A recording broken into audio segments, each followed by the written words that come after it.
Hello बच्चों, आज मैं आपको पढ़ा रही हूँ आपकी क्लास की कविता चैप्टर 13 मैं सबसे छोटी हूँ का अर्थ समझाना चाह रही हूँ।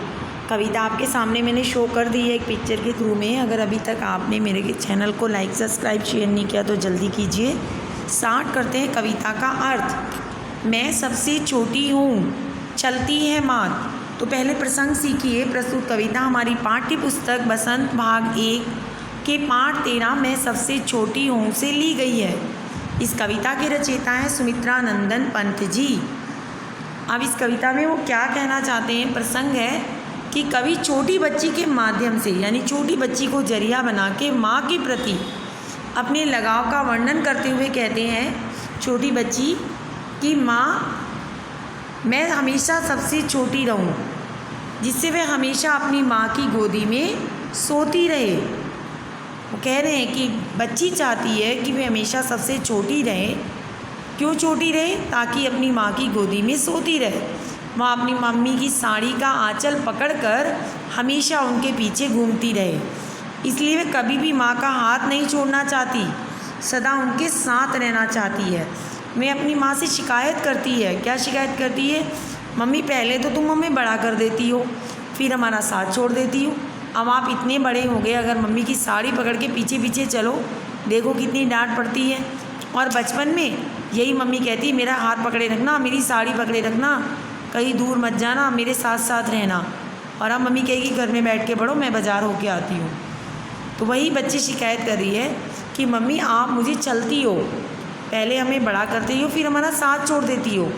कभी कहते हैं माँ का यह व्यवहार उनसे छल जैसा लगता है, इसलिए छोटी लड़की कहती है कि मैं हमेशा छोटी ही रहूँगी, ताकि तुम अपने साथ तो मुझे रखोगी। अब विशेषता क्या है? कवि ने छोटी बच्ची को माध्यम बनाया और मम्मी के प्रति अपना प्रेम व्यक्त किया है और माँ की ममता को भी दिखाया है कि मम्मी हमें कितना प्यार करती हैं।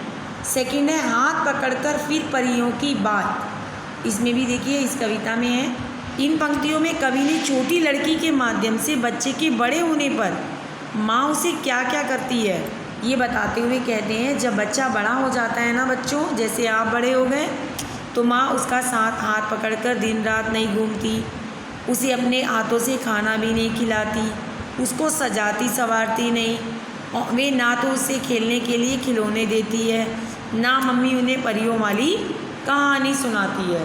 तो लेखक बताते हैं कि मम्मी बड़े होने पे क्या क्या नहीं करती। तो कहते हैं बच्चे को आत्मनिर्भर यानी बड़ा करके मम्मी का साथ उससे छूट जाता है, इसका उन्होंने वर्णन किया है। माँ के साथ छूट जाने पे दुख को भी अभिव्यक्त किया है कि अब हमें कोई परियों की कहानी भी नहीं सुना रहा, हमें कोई तैयार भी नहीं कर रहा। तो कविता की भाषा कितनी कैसी है? बड़ी ही सरल और बोधगम्य है। ऐसी चंद्रोदय। प्रस्तुत पंक्तियों में कवि क्या कहता है? छोटी लड़की को सदा छोटी बने रहने, माँ के आंचल में हमेशा बच्ची सुरक्षित महसूस होती है, इसी के बारे में बताते हुए कहते हैं छोटी लड़की चाहती है कि वे इतनी बड़ी कभी ना हो कि उसको माँ का साथ ना मिले। आप भी नहीं चाहोगे, क्योंकि वे बड़ी होकर अपनी माँ को खोना नहीं चाहती। वे माँ के आंचल में अपने आप को कैसा महसूस करती है? निडर, बिना डर के सुरक्षित। साथ ही वे माँ से उगते हुए चंदा को, मम्मी मुझे चंदा दिखाओ, मैंने चंदा देखना है, उसे मुझे ला के दो। ये बचपन में हम कहते हैं, बड़े होके कह के देखो कैसे चाटे पड़ेंगे मुँह पे। तो वो सारे ये सुख चाहती है जो बचपन में कहती थी, और मम्मी मारती नहीं थी बल्कि प्यार करती थी। इन पंक्तियों में क्या विशेष है? माँ के आंचल में बच्चा हमेशा सुरक्षित महसूस करता है। कवि ने ये बात बड़े ही सुंदर शब्दों में अभिव्यक्त की है। माँ के महत्व को भी बताया कि बच्चों की जीवन में मम्मी का क्या महत्व है। इसका भी बड़ा सुंदर बयान किया है और कविता की भाषा बड़ी ही सरल, सुबोध और बोधगम्य है।